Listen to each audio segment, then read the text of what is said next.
거의 2005년에 우리가 먼저 했다. 네, 먼저 나왔었으니까 저희가 베꼈다고 생각하는 것들 대부분은 저희가 먼저 있었던 것들이에요 다. 혼다 인테그라 타이바를 범퍼를 통으로 다 만들어요. R33. 네, R33. 네, 법의 심판. 네, 저는 그 참교육이나 법의 심판을 좀 많이 했었죠. 오! 네. 이렇게 너무 재밌는 소리인데. 네. 가장 미친 놈이 저였어요. 올림픽들에서 뭐 밤에 청담공원에서 김포공항까지 한 10몇 분 만에 갔으니까. 안 걸리면 그냥 없는 일이었던 거죠. 네. 뭐 맞아. 증거가 네, 없어요. 네, 맞아요. 빨리 달리는 차가 있으면 몰래 가서 뒤에 딱 붙는 거죠. 그리고 그 차를 계속 돌아가죠. 운전 얼마나 잘하는지 구경하는 거죠. 그렇게 난지 모르게 그냥 다니는 거 좋아했어요. 오늘 사실 86년. 주셔서 감사합니다. 그러게요. 3년 타고 병신 안 되면 그게 병신이었는데. 제일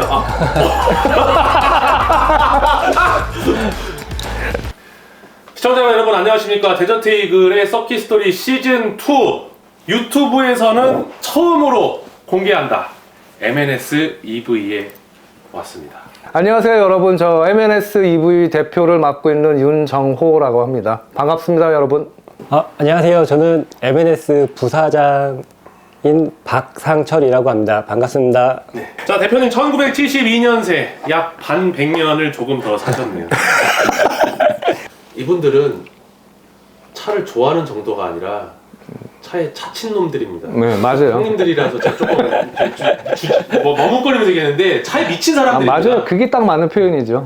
자, 대표님이 차를 얼마나 좋아하는 차친 놈인지 자 보시도록 하겠습니다. 바깥에 마당에 아주 엄청나게 서 있습니다. 지금 여기 세워져 있는 차들 한번 이야기 좀 이제 뭐 약간 좀 방치 차인 것 같아요. 그거 방치죠 지금. 예, 버리시진 않고. 네, 이러고 지금 2012년도부터 이렇게 서 있는 거예요. 그러니까 두 차 모두 한 시대를 풍미했던 차들인데 번호판도 있나요 이거? 네, 그럼요. 아 진짜 세금 내고 계세요? 네. 그래서 이 정도면은 이건 말소차나 아니면은 말소 시키면 안 되죠.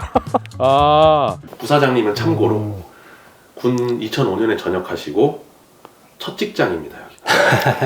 대한민국에서 이 첫 직장이 평생 직장이 되는 경우는 극히 드뭅니다. 맞아요. 이직은 그렇죠. 네. 최소한 한 번, 두 번.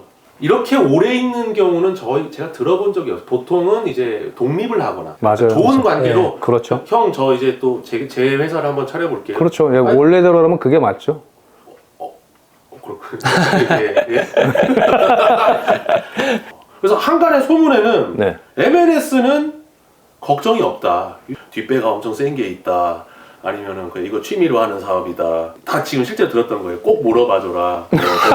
어디 저기 회장님 숨겨진 자식이다. 그래서 말도 안 되는 얘기들이 많네요. 소스가 뭐예요? 그랬더니 그분 옛날에 슈퍼카라 뭐 그 성수동에 그런 거라 뭐 이렇게 해주셨던 이야기들 전반적으로 다 섞여가지고 네. 변질된 거예요. 다 뒤죽박 그쵸? 간직돼가지고 2002년에 회사를 만들고 그렇죠. 100평짜리 땅에서 네. 땡전 한 푼 없이 시작. 네, 아무것도 없었어요. 그러니까 네. 이제 빚은 낼 수 있는 상태고. 그것도 빚이었어요. 왜냐면 공장을 보증금을 마련해야 되니까. 그냥 풀 레버리지 땡기셨네요. 그렇죠. 그러면 후달리지 않아요? 그러면? 그래가지고 이제 뭐 후달리는 정도가 아니고 100평이 되는 건물에 그냥 집기를 간단한 것들만 있다고 생각해보세요. 얼마나 통비였겠어요. 빚 내고 들어오신 거예요? 그러면 빚 내서 지금도 빚이 얼만데요. 그러니까 어떤 분들이 빚이 없을 거야 거기. 뭐 큰 욕심도 없고 네. 그냥 뭐 조금 제가 또 알고 있는 얘기가 여러분이 이야기만 하면은 지금 이 로고가 올라오면 와 알만한 회사의 스카우트 제의를 받으신 적이 있었죠. 네. 비싼 거 파는 비 있죠 여러분. 비싼 거. 네. 자동차 브랜드의 네. 높은 위치에 네. 디자이너로 네. 제안을 받으셨습니다. 그렇죠. 이걸 하는 도중에 받았었으니까는요. 지금 돈으로 따지면 뭐 한 거의 연봉이 한 20억 정도 됐으니까요. 그랬으면 지금 근데 왜 안 하셨어요? 제 말이요. 네. 그러니까 그랬으면 지금 내가 빚에 막 허덕이거나 빚이 이렇게 많지는 않겠죠? 네. 후회를 하긴 하는데 예. 근데 결론적으로는 후회도 되지만 지금 제 브랜드를 이렇게 지키고 있는 게 저는 되게 자랑스럽고 그리고 저희 브랜드를 좋아하는 소비자한테 입 바른 소리 아닙니다. 그때는 80년대면은 뭐 자동차와 관련된 정보를 얻는 게 대단히 제한적이었거든요. 거의 뭐 잡지, 거의도 그도 불법 저작권이죠.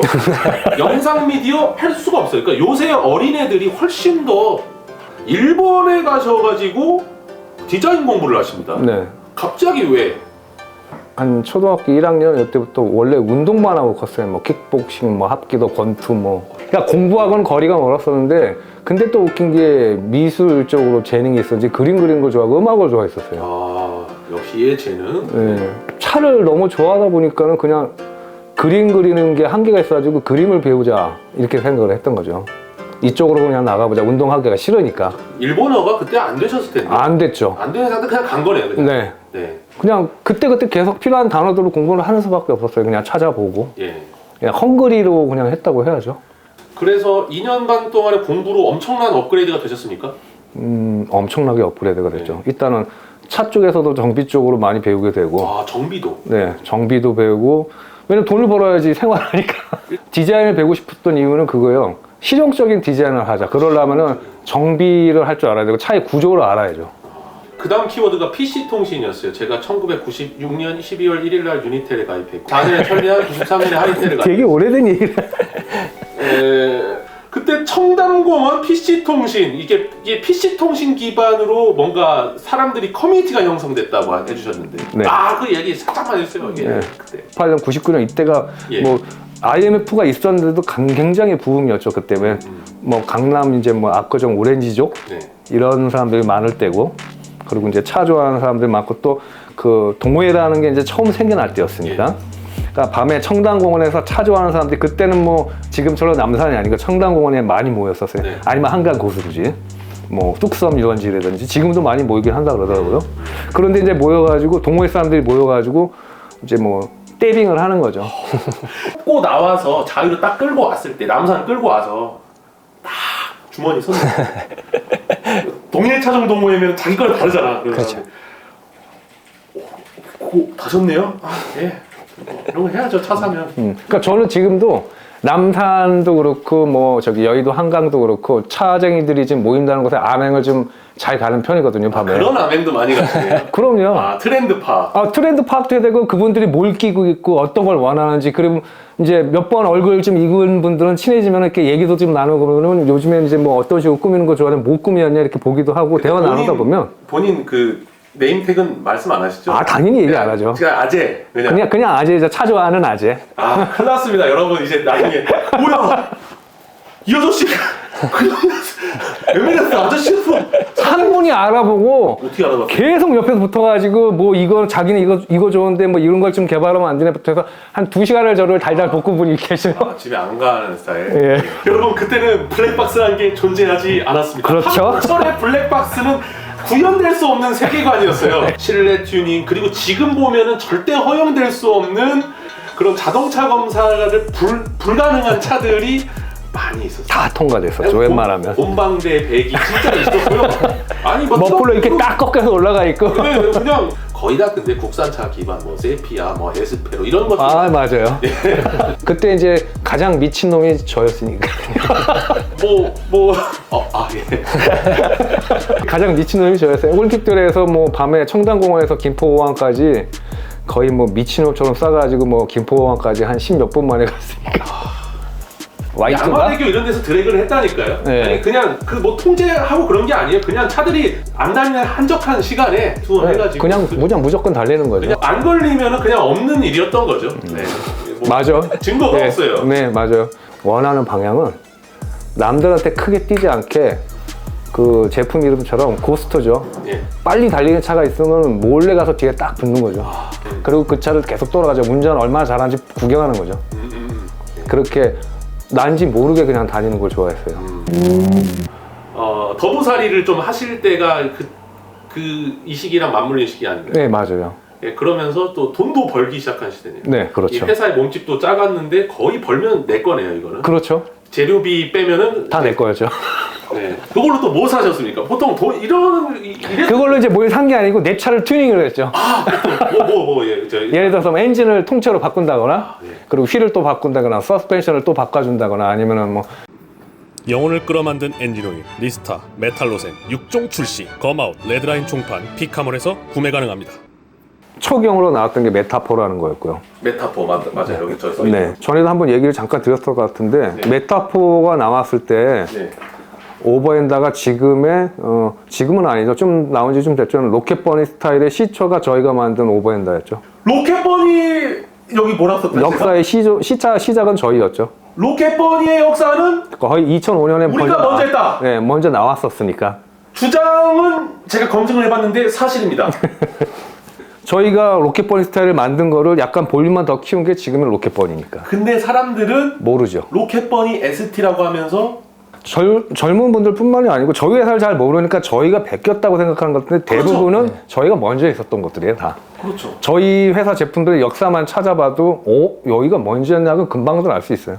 예, 돈 많으면은 그냥 현지를 팍팍 해서 그냥 부속 레고 조립 딱 또 새 거 달고 그런 사람이 있었는데 대표님은 자기가 만들 수도 있었네요. 예, 만들었죠. 이건 내가 만들어야겠다. 예. 이게 만들어서 하는 거는 좀 얘기가 달라요.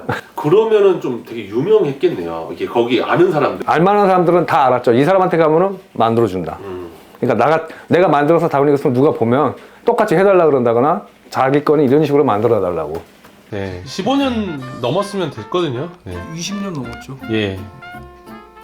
20년은 뭐죠? 25년 넘었죠. 아, 이때 지금 봐도 촌스럽지 않은 스타일. 아, 뭔 차예요 진짜. 그러니까 뭔 차인지 알 수 없어요. 지붕 빼고 다 바꿨으니까. 그러니까 이게 심지어 사이드 밀러도 만든 거예요. 다. 이게 폰티악 폰티아. 네. 폰티아. 파이어버드 나오기 전문이에요. 아, 불새.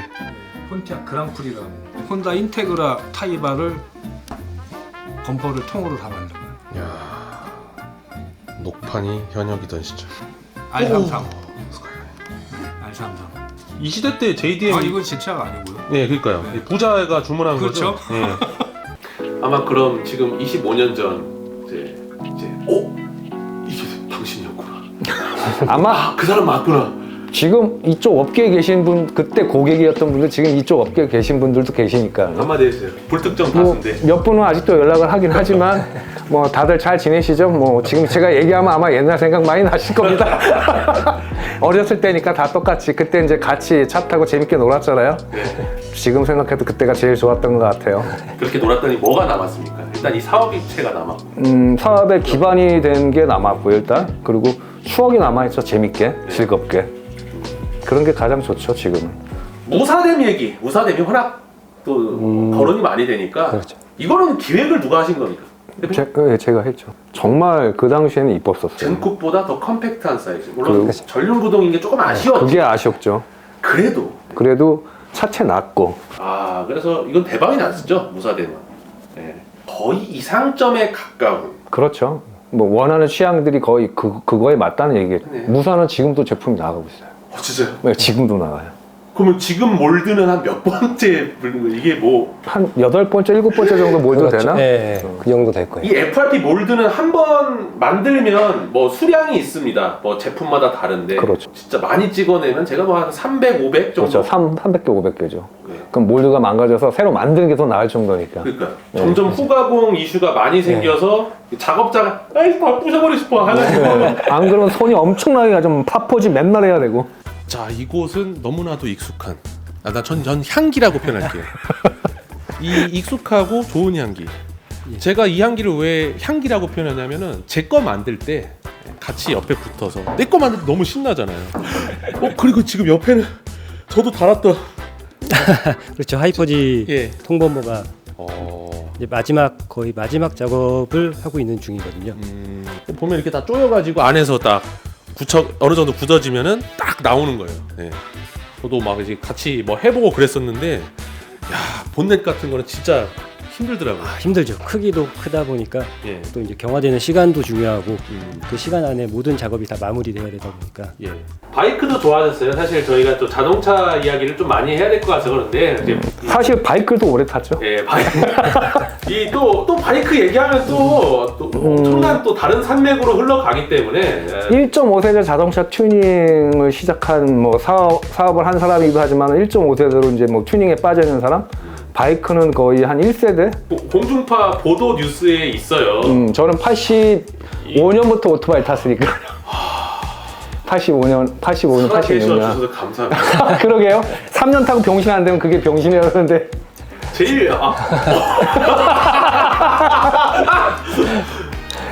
제일 잘 따는 사람은 다 지금 저기 여기 하늘에 계신 사람. 저기 멀리 계시죠? 네, 저기.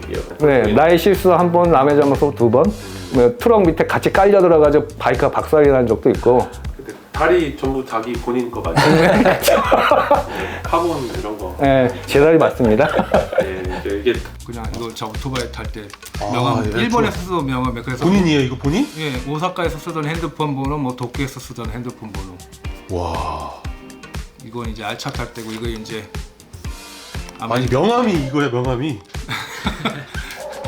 바이크 탈 때 오토바이를 타고 다닐 때 같이 야, 96년 6월 2일. 아, 개간지. MNS의 호황기 언제였습니까, 대표님? 선뜻 없었다? 아니, 없었던 게 아니고 생각하는 중이에요. 호황기라고 딱히 딱 집어서 얘기할 만한 때가 언제라고 그래야 되나. 부사장님, 가장 일이 빡셌을 때가 언제입니까? 그렇게 따지면 되나? 뭐, 일이 힘들었던 걸로 따지면 딱 생각나는 거는 2006, 7년쯤 오토살롱 나갈 때도 좀 힘들었었던 것 같고요. 최근에 이제 또 세마쇼 갈 때 예. 그때도 힘들었던 것 같고요. 이런 쇼는 사실 원래 하던 일에서 엄청난 추가된 업무가 필요하지 않습니까? 보여줘야 되고 허접해 그렇죠. 보이면 안 되고. 2005년부터 2009년 정도까지가 가장 호황이라고 봐야 되고요. 매출 기준으로도. 매출 기준으로 놓고 이제 회사의 규모 자체로 봤을 때도 예. 네. 예. 그때가 가장 컸고 2017년 정도부터 한 19년까지가 좀 호황이라고 봐야 돼요. 저희가 호황일 때는 예를 들어서 2005년, 뭐 2010년 요 사이 때가 가장 호황이고 모토쇼나 이런 걸 많이 나갔었잖아요. 네. 저희 그 브랜드 로고 있잖아요. 차에 붙이는 엠블렘 로고 그 글씨 뭐 각인된 글씨 같은 거 이런 게 굉장히 많이 나갔었어요. 뭐 제의는 안 오셨나요? 저는 이런 것도 막 투자나 뭐 이런. 상표를 팔라는 제의가 많이 왔었죠. 로고를 자기네들한테 팔아라. 우리가 얼마를 지불할 테니까 이런 경우가 많았죠. 근데 거절하신 이유는 이게 조금이라서 한 200억이었으면 하셨겠죠. 그랬으면 했겠죠? 200억에 그랬으면 했겠죠?